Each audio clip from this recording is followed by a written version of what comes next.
Hi everyone, I'm Rachel, your host today. We are back with IWA podcast. IWA, in short, Women for Women Association. Women come together for real talk, personal growth, and peer support. We are a woman-focused community where every woman will be able to lean on each other together and make a difference to the world. Follow us on our respective channels to get regular updates about our community. Welcome back again to our video podcast. So we are very glad to have our guest today, Avantika. So she's a very old friend of mine. She just completed her PhD from NUS and she's currently a postdoc in NUS. So first, give a round of applause to Avantika. Yay! Hello. Hi. Hi. Congratulations on your completion of PhD. Thank you. Thank you for letting I me be know. part of this. No, thank you so much for coming on board. So, first of all, you just completed your PhD, and why do you choose science? For me, I feel like science chose me because from very early on, I knew that I wanted to be a scientist, and very specifically, I wanted to be in life sciences. Science is always fascinating. All branches of science is just amazing. The way it's led to so many discoveries and has changed our world. But I remember the first time I saw cells under a microscope. It was onion root tip cells, and it was just fascinating that this tiny thing which we can't see with our naked eyes is like it's the fundamental machine that makes up all life. And I think I was just hooked after that. I knew that that's what I wanted to do. I want to be a biologist. I want to work in science. Initially it was a very romantic idea. I didn't really know what scientists really do. You don't really get a very accurate image from movies at all. Now there are many, many more books. Scientists write books. Books are written about scientists. So there's more information out there. But initially it was like a romantic idea. It was only when I started my undergrad that I got an idea of, oh, so this is what it means to to be in research. That's how time consuming it is. That's how much you have to be dedicated to it. But I've never regretted it. I was always very, very happy with the career path I chose. So for me it was very linear. My academic part is actually very boring. I finished my high school, I did my undergrad, I did my master's, and I did my PhD. So it was like one straight line studying from the time I was like 6 or 7 till I finished. So I don't have any like great story of discovery and then I realized I wish I did. But yeah, so I was very, very happy. And I think when people say that why science, I like to point out to them that any job that you do, it can be anything. You can be a hedge fund manager, you can be a teacher, you can be a cop. Everything requires you to give your 100%. And it requires you to love what you do. Because if you don't, that's where, you will feel claustrophobic or trapped. And being a scientist is not different from any other job. We do things differently, obviously, because that's our career profile. But that does not mean that we work more than you or that we have worse work-life balance than any other person doing any other job, because people don't really know so much about the scientific community. We're just like everyone else when it comes to a job. We all complain on Mondays. We're all happy on Fridays. So, you know, I it's totally agree with you because I still remember you always wear this like Monday blue shirt on Monday yeah, just to less commemorate that Mondays, more this is Fridays. Monday. Exactly. So I totally agree with you that passion is something that actually makes your job happy. And I've talked to a couple of, we have interviewed a couple of people, and they sound so excited and passionate about the work. And whenever we ask, like, why are you so happy with your work? And they always say, oh, because this is what I like, and this is what I see that I can help with the world. So just now you were saying that, oh, this whole romantic imagination about science, and actually it is not. So could you tell us about what's your usual day as a PhD or postdoc in the lab? So I think this is something very interesting because I feel more people should know about this, especially young students who would want to go into scientific research, especially in life sciences. So your day starts pretty much like everyone else's. You will get up and complain that it's another day, and you will make your coffee, you will have your breakfast, and you get to work. So one thing for us, since we work in a lab, the first things we do is turn on all our machines, make sure they're all working. Since it's living systems, if you work with animals, you check if your animals are happy, healthy, alive. If you work with cells, you check if your cells are alive. But I think the most important thing in our world, it's a lot of pre-planning and thinking about what you're going to do. How are you going to prepare your experiments? What is the timeline that you're looking at, and what are the problems that you anticipate along the way? So which is why scientists are very unlikely to leave their work at home. We are always constantly thinking about what needs to be done, and it's a continuous evaluation. You do something, you wait for the feedback from whether it's your cells, whether it's your animals, and then you look at your data and you realize, okay, maybe this is not what I was looking for, and it's telling me a different story than what I thought. It's very dynamic. It's always about thinking and constant analyzing and feedback. We have, of course, scientific protocols, so to say, like things that we follow. But in terms of, especially if you're doing PhD or a postdoc, what you're doing is something unique.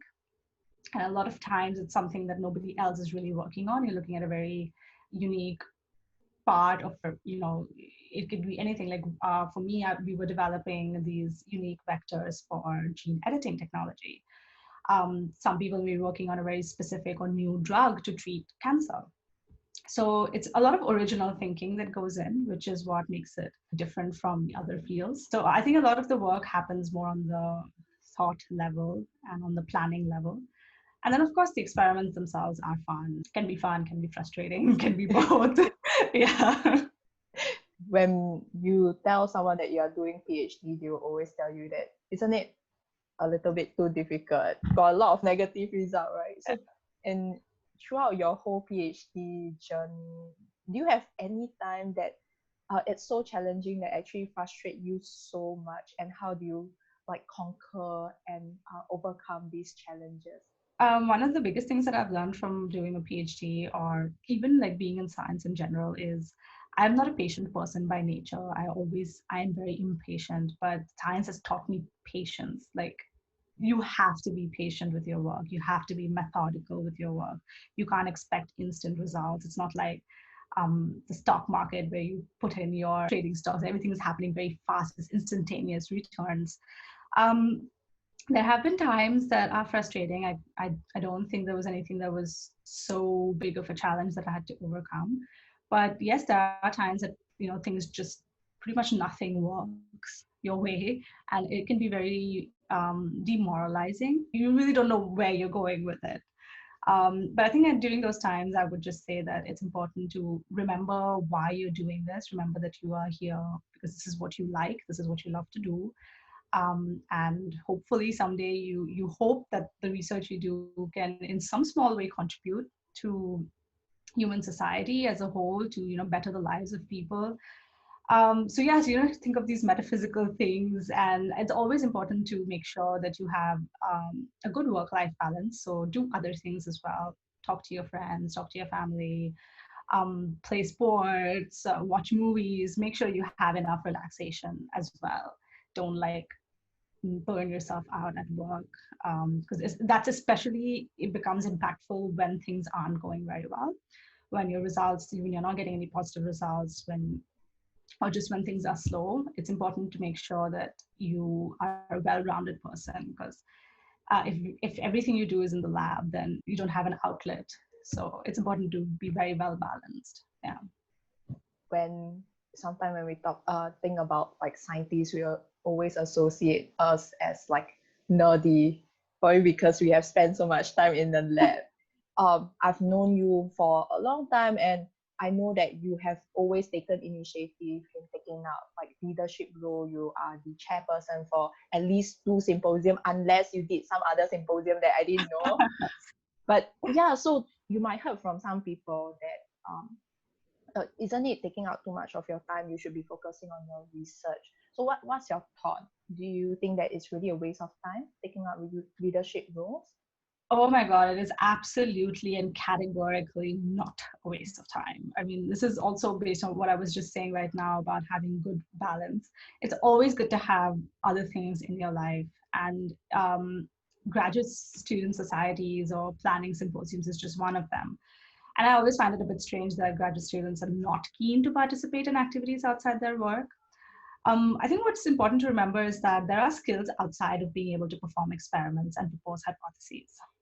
Science is increasingly multidisciplinary, it's increasingly collaborative. So, if you want to succeed in such an environment, you have to have several crucial soft skills. And I think by being part of leading these committees, I've learned time management, I've learned how to be a good leader, I've learned how to work well in a team. And I think going forward in my career, these things that I have learned will be just as important as my ability to perform experiments and analyze data. Science is a lot about presenting your work and convincing other people. You have to get up at conferences and symposiums and talk about your work, and you need to communicate it in a very elegant and a very simple way. I mean, a lot of people are inherently talented at that, but most of us may not be. So, by doing these extracurricular things, that's where you build yourself up. Or if you happen to develop a drug or develop a technology that you want to market and you want to look for investors, that's where you're selling not just your work yourself. The investor is going to take more of a gamble on who you are as a person. So when you do these extracurricular things, it's when you are building up yourself, you're building your personality, you're making yourself a strong leader, a good team player, you are learning good time management skills. I highly recommend it to all graduate students. I mean, it doesn't have to be something related to the university. You can join Toastmasters, you can join a book club, you can have a sports club, but do something where you are interacting with others and building your interpersonal skills. Yeah. Exactly. Like taking out leadership role always helps to Yeah. increase and improve your confidence. I think a lot of times when we go out to symposium, because we never had a chance to actually tell people about our research, right? And that's when we felt nervous. And we organize symposium together. We have seen like so little people actually sign up for oral presentations, Yeah. and that's actually what we should look into and like push people. I think sometimes people just need a push. Yeah, and I We mean, a just lot of times I've also seen that, some people have just really amazing work and this really great data, but somehow, there's something missing in the communication, and it's just really sad because you're like, that's an amazing body of work, but you were exactly. not able to put it through in that way. So yeah, I think definitely a lot of push, the initiatives, a lot of support needs to come even from other students, like senior students and faculty, to allow students a safe space to do these things. Yeah. So talking about like leadership, we have seen there is a huge gender distribution gap in the female and male leaders, especially when we are looking at the Nobel Prize winner. There's way lesser women getting recognized for Nobel Prize. So why do you think there's such a huge gap in gender distribution, especially in science industry? Oh God, there are very complex reasons behind it. So the interesting thing is that it's not that less women are studying science. In fact, there are more women today who are going into tertiary education, who are getting their undergrad degrees and their masters and their PhD. The gap is between the students who are studying and then translating to the researchers who are actually getting grants and funding and publishing. That's where the huge gap is. I mean, even when we look at it in our lab spaces at NUS, there are lots of women graduate students, right? But then how many of them are professors? If you look at the professors, how many will go on to become professors or group leaders in companies and such? So that's where the big difference arises. And it's a lot because of how society is. It's been this way for a really long time, where women are considered in this archaic role of being at home and taking care or whatever, don't be outside. Say if you're a scientist and you want to have a family, and then you want to take a break from science, the coming back is very, very difficult. Then you don't have the systems in place to support female scientists who are both mothers as well as they are working, so that allowing them to have that career balance is not there. Then, of course, you have systemic bias. You have Nobel laureates like Tim Hunt making disparaging comments about and sexist comments about women. You have these people doing that. So there's a lot of this bias as well. And of course, women are, I feel, at times scrutinized and judged by different standards than men. So it's a combination of the way society is and the way policies are that it's like this. It's not that women don't want to. It's just that it is increasingly it is more difficult for them to reach these higher levels and higher positions, even in terms of funding, even in terms of something as simple as when journalists write about science articles, they're more likely to quote a male scientist or interview a male scientist than a female scientist. Something as small as this, it seems insignificant, but it tells a bigger story. So the reasons are many, but of course, I think that through better educating our children, the younger generations, by actively looking for solutions and better policies and supporting female and male scientists equally, through all the phases of their career, we can achieve something of a gender equality, but it's many, many years in the coming. Yeah. It'll be a slow and, continuous process. Mm. Yeah. I think it will be a continuous fight in Yeah. achieving gender equality. Certainly, we are seeing better environment for women leader right now in science industry, but it's still a long way.